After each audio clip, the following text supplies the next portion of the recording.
മനുഷ്യൻ്റെ ആയുസ് പുല്ലുപോലെയാകുന്നു. വയലിലെ പൂ പോലെ അവൻ പൂക്കുന്നു. കാറ്റതിന്മേലടിക്കുമ്പോൾ അത് ഇല്ലാതെ പോകുന്നു. അതിൻ്റെ സ്ഥലം പിന്നെ അതിനെ അറിയുകയില്ല. പ്രിയപ്പെട്ടവരെ, സകല മനുഷ്യരും ക്ഷണികരാണ്. ഏതു മനുഷ്യനും ഉറച്ചു നിന്നാൽ ഒരു ശ്വാസമാണ്.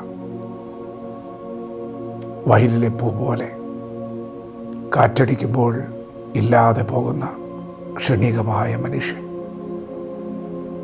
എന്നാൽ ഇന്ന് പകൽ നിങ്ങൾ നിരാശപ്പെടേണ്ട. വിശുദ്ധ വേദ പുസ്തകത്തിൽ ദൈവത്തിനിന്ന് പകൽ നിങ്ങളോടൊരു ശബ്ദമുണ്ട്. അങ്ങനെ അസ്തമിച്ചു പോകുന്ന മനുഷ്യരുടെ ഇടയിൽ ദൈവഭക്തനോട് ഒരാലോചനയുണ്ട്.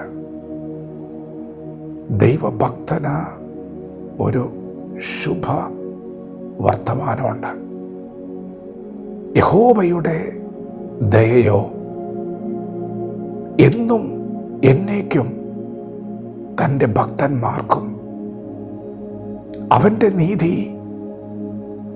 അവൻ്റെ മക്കളുടെ മക്കൾക്കും ഉണ്ടാകും. അവൻ്റെ നിയമത്തെ പ്രമാണിക്കുന്നവർക്കും അവൻ്റെ കൽപ്പനകളെ ഓർത്ത് ആചരിക്കുന്നവർക്കും തന്നെ. പ്രിയപ്പെട്ടവരെ, മനുഷ്യരുടെ ജീവിതം ക്ഷണികമാണെങ്കിലും ദൈവഭക്തനെ ദൈവം ഒന്ന് അടയാളപ്പെടുത്തും. ചരിത്രത്താളുകളിൽ അവൻ്റെ തലമുറയെ ദൈവം ഓർക്കും. ദൈവത്തിൻ്റെ ദയ അത് എന്നും എന്നേക്കും ഭക്തന്മാർക്കുണ്ടാകും. ദൈവത്തിൻ്റെ നീതി അവൻ്റെ മക്കളുടെ മക്കൾക്കുണ്ടാകും. എൻ്റെ നീതിയല്ല, സ്വന്തം നീതിയല്ല, ഹിസ് റൈച്ചസ്നെസ്, അവൻ്റെ നീതി.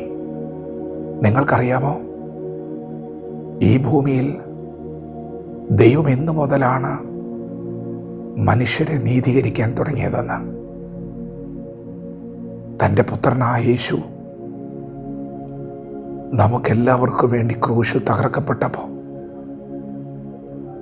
പുത്രൻ്റെ ക്രൂശ് മരണത്തിലൂടെ അവൻ്റെ നാമത്തിൽ വിശ്വസിക്കുന്നവർക്ക്, അവൻ്റെ രക്തത്തിൽ ആശ്രയിക്കുന്നവർക്ക് അവൻ്റെ നീതി വെളിപ്പെടാൻ തുടങ്ങി.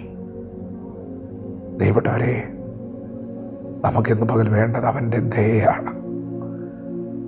നമുക്കിന്ന് പകൽ വേണ്ടത് അവൻ്റെ നീതിയാണ്. കാറ്റടിക്കുമ്പോൾ ഇല്ലാതെ പോകുന്ന പുല്ലുപോലെ പൂ പോലെയൊക്കെ ക്ഷണികമായ എൻ്റെ ജീവിതം ഇന്ന് പ്രഭാതത്തിലും നിലനിൽക്കണമെങ്കിൽ തിരുവചനം പറയുന്നു, നാം മുടിഞ്ഞു പോകാതിരിക്കുന്നത് അവൻ്റെ ദയയാണ്. പിതാക്കന്മാർ പാടി, യഹോവയ്ക്ക് സ്തോത്രം ചെയ്യുവിൻ, അവൻ നല്ലവനല്ലോ, അവൻ്റെ ദയ എന്നേക്കുമുള്ളത്. പ്രിയപ്പെട്ടവരെ, ഇന്ന് പകൽ നിങ്ങൾ ആ നിയമത്തെ ഓർക്കണം. ആ നിയമം യേശു തൻ്റെ രക്തം കൊണ്ട് സ്ഥാപിച്ച നിയമമാണ്. ഇന്ന് പകൽ നിങ്ങൾ ആ കൽപ്പനയെ ഓർക്കണം. എന്താണ് ആ കൽപ്പന? ദൈവപുത്രനായ യേശു ക്രിസ്തുവിൽ വിശ്വസിക്കാം, എന്നാൽ നീയും നിൻ്റെ കുടുംബവും രക്ഷ പ്രാപിക്കും. പ്രിയപ്പെട്ടവരെ, അങ്ങനെ അവസാനിക്കാനുള്ളതല്ല നിങ്ങളുടെ ജീവിതം. വിശ്വസിക്കുന്ന നിങ്ങൾക്ക് മാന്യതയുണ്ട്, അനുസരിക്കുന്ന നിങ്ങൾക്ക് മാന്യതയുണ്ട്. ഭക്തനെ ദൈവം അടയാളപ്പെടുത്താൻ പോവുകയാണ്. ഭക്തന് ദൈവം സാക്ഷ്യം കൽപ്പിക്കാൻ പോവുകയാണ്. അവൻ ചരിത്രത്താളുകളിൽ ഇടം പിടിക്കും. നേരുള്ളവരുടെ തലമുറ അനുഗ്രഹിക്കപ്പെടും. ഐശ്വര്യവും സമ്പത്തും അവരുടെ വീട്ടിലുണ്ടാകും. അവൻ്റെ നീതി എന്നേക്കും നിലനിൽക്കും. വിശ്വാസത്തോടെ വചനത്തോട് പ്രതികരിക്കാം. ദൈവത്തിൽ ഇന്ന് പകൽ ആശ്രയിക്കാം. ഭക്തി മുറുകെ പിടിക്കാം. ദൈവം നമ്മെ ഓരോരുത്തരെയും പകൽ അനുഗ്രഹിക്കുമാറാകട്ടെ. ആമേൻ.